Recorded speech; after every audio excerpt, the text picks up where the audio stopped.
ஒரு 10 நிமிஷம் கடவுளுக்காக கண்ணை மூடி இந்த 50 ஸ்தோத்திர பலியை என் கூட சேர்ந்து சொல்லுங்க. இன்னைக்கு தவக்காலத்தோட 12ஆம் நாள் தியானத்தில் 50 ஸ்தோத்திர பலி தான் கடவுளுக்காக நம்ம சொல்ல போகிறோம். சரி, இப்போ எல்லாரும் உங்கள் கண்களை மூடிக்கோங்க.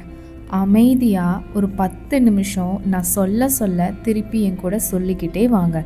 மனசுக்குள்ளே சொன்னாலே போதும். ஆரம்பிக்கலாம். என்னை ஒருபோதும் மறவாத தெய்வமே, உமக்கு ஸ்தோத்திரம். என் பெயரை உள்ளங்கையில் வரைந்தவரே, உமக்கு ஸ்தோத்திரம். நான் தனிமையில் அழுதபோது என் கண்ணீரை துடைத்தவரே, உமக்கு ஸ்தோத்திரம். தாய் தன் பிள்ளையை மறந்தாலும் என்னை மறக்காதவரே, உமக்கு ஸ்தோத்திரம். தகப்பனும் தாயும் கைவிட்டாலும் என்னை சேர்த்து கொள்பவரே, உமக்கு ஸ்தோத்திரம். என் அழுகையின் சத்தத்தை கேட்டு பதில் தருபவரே, உமக்கு ஸ்தோத்திரம். என் அலைச்சல்களை எண்ணி வைத்திருப்பவரே, உமக்கு ஸ்தோத்திரம். என் கண்ணீரை துருதியில் சேர்த்து வைத்திருப்பவரே, உமக்கு ஸ்தோத்திரம். உடைந்த இதயங்களை ஒட்ட வைக்கும் தேவனே, உமக்கு ஸ்தோத்திரம். சிறுமைப்பட்டவனின் கூக்குரலை புறக்கணிக்காதவரே, உமக்கு ஸ்தோத்திரம். மனுஷர்கள் ஒதுக்கிய போது என்னை ஏற்றுக்கொண்டவரே, உமக்கு ஸ்தோத்திரம். என் அந்தகார இருளில் ஒளியாய் வந்தவரே, உமக்கு ஸ்தோத்திரம். காயப்பட்ட என் ஆத்துமாவை தேற்றுகிறவரே, உமக்கு ஸ்தோத்திரம். சோர்ந்து போன எனக்கு புது பலன் தருகிறவரே, உமக்கு ஸ்தோத்திரம். வழியறியாமல் நின்ற எனக்கு வழிகாட்டியவரே, உமக்கு ஸ்தோத்திரம். என் பாரங்களை சுமந்து தீர்த்தவரே, உமக்கு ஸ்தோத்திரம். கைவிட்டவர்களின் கதியாயிருப்பவரே, உமக்கு ஸ்தோத்திரம். அநாதைகளுக்கு தகப்பனாயிருப்பவரே, உமக்கு ஸ்தோத்திரம். என் கண்ணீரை ஆனந்த களிப்பாய் மாற்றுகிறவரே, உமக்கு ஸ்தோத்திரம். விதவைகளின் நியாயத்தை விசாரிக்கிறவரே, உமக்கு ஸ்தோத்திரம். வனாந்தரத்திலும் எனக்கு பாதை உண்டாக்கினவரே, உமக்கு ஸ்தோத்திரம். தண்ணீர்களை கடக்கும்போது என்னோடு இருப்பவரே, உமக்கு ஸ்தோத்திரம். அக்கினியில் நடக்கும்போது என்னை சேதப்படுத்தாமல் காப்பவரே, உமக்கு ஸ்தோத்திரம்.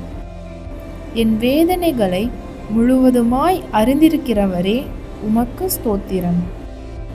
யாருமில்லாத நேரத்தில் என் கரத்தை பிடித்தவரே, உமக்கு ஸ்தோத்திரம். அசைக்க முடியாத கண்மலையாய் இருப்பவரே, உமக்கு ஸ்தோத்திரம். என் தலை குனிந்த இடத்தில் என்னை நிமிர செய்பவரே, உமக்கு ஸ்தோத்திரம். என் நிந்தைகளை ஆசீர்வாதமாக மாற்றுகிறவரே, உமக்கு ஸ்தோத்திரம். என் அவமானத்திற்கு பதிலாக இரட்டிப்பான நன்மையை தருபவரே, உமக்கு ஸ்தோத்திரம். எந்நேரமும் என்னை நினைத்து கொண்டிருப்பவரே, உமக்கு ஸ்தோத்திரம். என் தேவைகளை நான் கேட்கும் முன்பே அறிந்திருப்பவரே, உமக்கு ஸ்தோத்திரம். குறைகளை நிறைவாக்கும் தேவனே, உமக்கு ஸ்தோத்திரம். என் பாத்திரம் நிரம்பை வழிய செய்பவரே, உமக்கு ஸ்தோத்திரம்.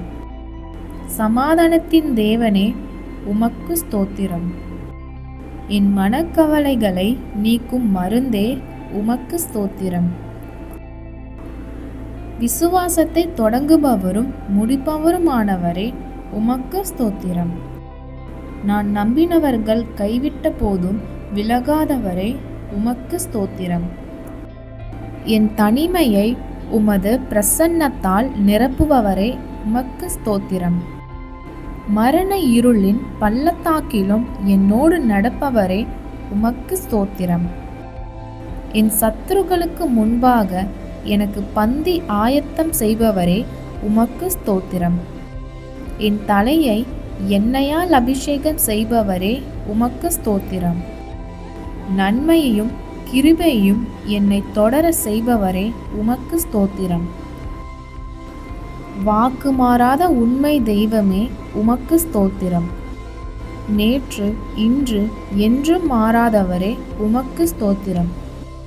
என் ஜெபத்தை கேட்டு எனக்கு பதில் தருகிறவரே உமக்கு ஸ்தோத்திரம். அற்புதங்களை செய்கிற அதிசயமானவரே உமக்கு ஸ்தோத்திரம். என் வாழ்க்கையில் நீர் செய்ய போகும் புதிய காரியங்களுக்காக உமக்கு ஸ்தோத்திரம். உமது உள்ளங்கையில் எனக்கு பாதுகாப்பை தந்தவரே உமக்கு ஸ்தோத்திரம். என்னை ஒருபோதும் கைவிட மாட்டேன் என்று வாக்கு கொடுத்தவரே உமக்கு ஸ்தோத்திரம். எல்லாவற்றுக்கும் மேலாக நீர் என்னோடு இருப்பதற்காக உமக்கு ஸ்தோத்திரம். கிறிஸ்துவில் பிரியமானவர்களே, நாளை தவக்காலத்தின் 14ஆம் நாள் தியானத்தில் மீண்டுமாக ஒரு சத்தியத்தோடு உங்களை சந்திக்கின்றேன். நம் ஆண்டவராகிய கர்த்தர் உங்களையும் உங்கள் குடும்பத்தையும் ஆசீர்வதிப்பாராக. Praise the Lord. ஆமென்.